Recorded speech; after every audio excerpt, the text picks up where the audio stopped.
So, our good friend Ryan Clark, who covers the program, Oregon State, he texted and he said he tried to talk to the athletic department about the season tickets, ticket sales in general situation. Yeah. Nothing.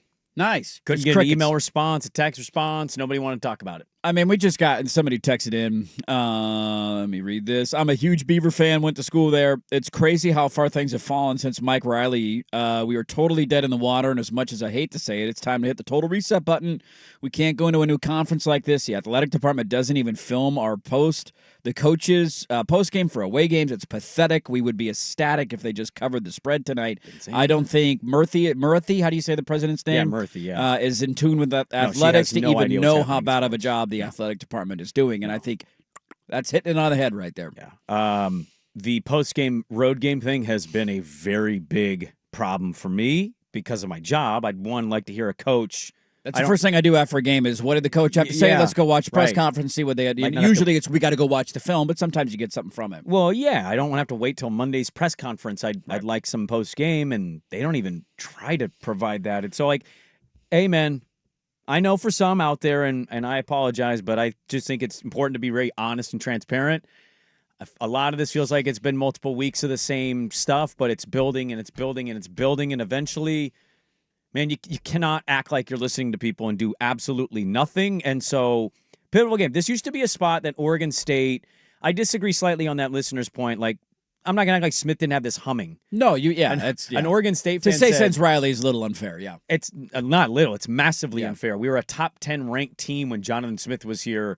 Not a listener, somebody we follow on social media said, man, how far away this feels, and yet how sad it is that it wasn't that long ago. Posted a video of Damian Martinez running in against UW in a pissing rain game where it was like a top 5 UW team at Reser Stadium against a top 12 Oregon State team. And it was like 2 years ago. Hey, man, with good coaching and being in the same conference as some big players, you can be this. Right.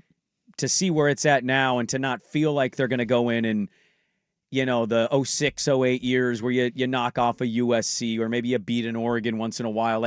To not have that feeling at all against Houston at home, I think that in itself kind of says everything you need to know about it. Dusty did ask an interesting question of firing the coach until you play 5 games so you can't transfer or do the redshirt thing. That's going on in Florida right now. Everybody's wondering why hasn't Napier been fired. It's because they don't want to lose their entire roster. I'm just going to tell you this, okay? I'm not going to name names. I heard this week that there's one player of note that already is plotting the next stop. Yeah. And so if that's a player I've heard of, there's others. I mean, you can wait and not wait. Right. Guys are still going to leave. They just can't quit on you halfway through the year because that does exist. If you fire a coach 3 games into the season, 100%. Guys could just say, peace, I'm out of here. I'm going to redshirt the rest of the season if I haven't used my redshirt yet. This was the situation at UCLA when they fired Foster. Everybody said, well, now the portal's opened up. Guys can bounce.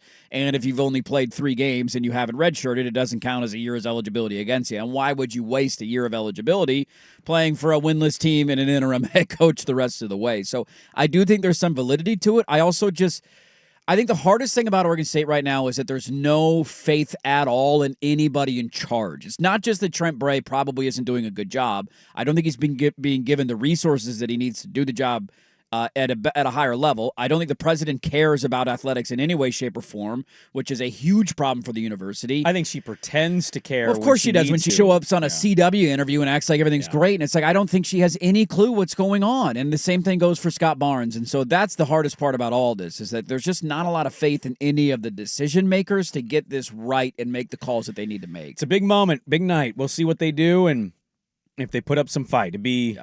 People out there would be happy to see some fight, and then there's also an element of people, it's I kind of hope it goes even worse, so maybe they're forced to do something at some point and care. Where I was with Mark Helfrich, man, it hurt to lose that Civil War streak against you guys, and it was terrible to watch that game in piss and rain at Reser Stadium, but the silver lining of it was it got Mark Helfrich the hell out of there.